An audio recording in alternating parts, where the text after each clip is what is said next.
Halo semuanya, kembali lagi bersama saya, Lina Dadi.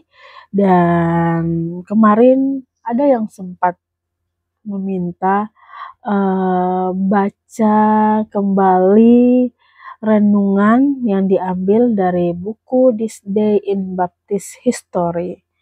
Jadi ini kisah para martir atau kisah orang-orang Kristen yang mempertahankan iman mereka. Jadi mereka mempertahankan iman mereka tuh berbeda-beda. Nah, kali ini saya akan membaca salah satu kisah yang sangat menarik. Tentunya saya sendiri juga belum pernah membacanya ya. Ini yang jilid 1 punya dari buku This Day in Baptist History. Ya, dan ini kisahnya sesuai tanggal, yaitu tanggal 3 Agustus. Jadi ini saya juga baru dapat. Di sini judulnya yaitu pengkhotbah baptis lain yang menyerahkan hidupnya. Oke, kalau misalnya mau membaca ayat Alkitab, cocoknya ada di Markus pasal 6 ayat 17 sampai 29. Para gembala baptis menjadi orang-orang atau target di Inggris ketika George Fownes menjadi gembala jemaat dari gereja baptis di Bournemouth, Bristol pada tahun 1679. Thomas Ewins, gembala pendahulunya di Bournemouth, telah meninggal dunia akibat dijebloskan ke dalam penjara ketika menjadi gembala di sana.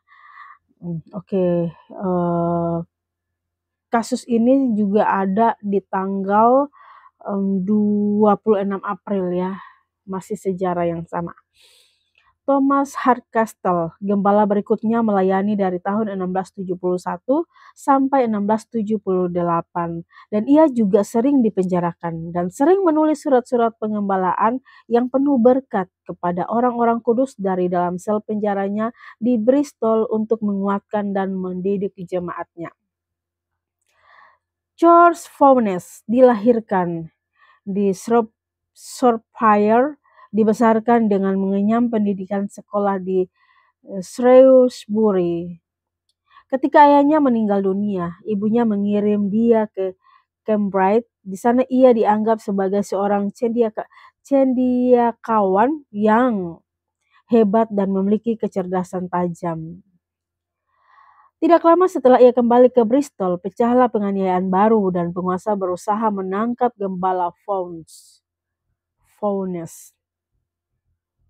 Pada tanggal 3 Agustus 1680, Fownes mengusulkan agar jemaat mempertimbangkan dengan sungguh-sungguh langkah-langkah yang harus diambil jika kebaktian diganggu oleh petugas-petugas hukum. Intinya, mereka menetapkan untuk tetap melanjutkan kebaktian mereka, kecuali jika hakim itu sendiri menggunakan kekerasan. Siasat ini berjalan dengan baik sampai tanggal 18 Desember 1681. Ketika kekuatan sipil, gerejawi, dan militer menyerbu rumah Allah pada hari Minggu dan membawa gembala Fownes ke dalam penjara di Newgate. Setelah 6 minggu meringkuk di dalam penjara, ia datang menghadap hakim dan dibebaskan demi hukum karena adanya kesalahan dalam surat penangkapan. Wah, bisa begitu ya. Ketika kembali di tengah kawanan dombanya, demi alasan keamanan, ia merencanakan untuk mengadakan kebaktian di ladang-ladang daripada di dalam gedung gereja. Tanpa menghiraukan cuaca, orang-orang kudus terhimpun untuk berjemaat dan mendengarkan firman Allah. Pada bulan Maret 1682, gembala Fownes ditangkap sekali lagi di jalan raya Kingswood karena ada kecurigaan ia datang dari sebuah kebaktian, meskipun para penuntut tidak dapat membuktikan hal itu. Ia dimasukkan ke dalam penjara Gloucester dan tuntutannya adalah hukum kurungan selama 6 bulan. Para penuntutnya secara umum menyatakan bahwa ia tidak akan meninggalkan penjara dalam keadaan hidup. Diupayakan untuk menghadirkan saksi-saksi palsu, namun upaya ini terbukti gagal. Sebuah dewan juri dibentuk secara resmi dan hamba Tuhan ini bertindak sebagai pengacaranya sendiri. Ketika dewan juri kembali dan mengumumkan keputusan yang menyatakan tidak bersalah, Sekretaris uskup yang menjabat sebagai salah satu hakim berkata, "Apa? Tidak bersalah." Ketua Dewan Juri melaporkan temuan dewan. Namun tetap saja gembala itu dikembalikan ke dalam penjara walaupun ada keputusan seperti tersebut di atas. Ketika masa 6 bulan berakhir, Gembala Faunas menuntut kebebasannya, namun ia diwajibkan membayar surat obligasi dan diminta berjanji untuk berhenti berkhotbah. Ia menolak dan meminta diadakan pemeriksaan yudisial.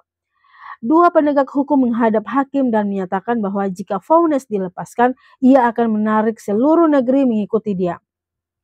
Dengan demikian, sampai 2,5 tahun berikutnya hamba Tuhan ini ditahan di penjara Gloucester sampai Tuhan dalam belas kasihan melepaskan dia dalam kematian pada bulan Desember 1685. Sesudah terbit Undang-Undang Toleransi atau Acts of Toleration, akhirnya gereja Bournemouth mulai menikmati kedamaian dan putra gembala Faunes, George Faunes, menjadi gembala pada tahun 1693. Pada tahun 1695, gereja membangun sebuah bangunan untuk berjemaat sepanjang 50 kaki dan lebar 40 kaki. Serta sebuah ruang penyimpanan perkakas gereja seluas 20 kaki persegi. Betapa kita harus bersyukur kepada Tuhan untuk para pendahulu yang teguh, yang bersedia, tetap setia walaupun harus membayar harga yang mahal. Waduh, kisah pada tanggal 3 Agustus ini yang judulnya mengenai pengkhotbah baptis lain yang menyerahkan hidupnya. Ini kisahnya tuh gak beda-beda jauh dengan kita zaman sekarang ya, yang mau beribadah pun disenggol sama orang-orang di luar sana. Jadi di sini kita dapat belajar dari iman mereka, kemanapun mereka pergi, mereka tetap melakukan yang terbaik, tentunya melakukan apa yang Tuhan mau. Oke, demikian renungan hari ini. Renungan harian yang diambil dari buku This Day in Baptist History atau tiap-tiap hari menelusuri sejarah baptis. Jadi hari ini kita belajar dari gembala George Faunes.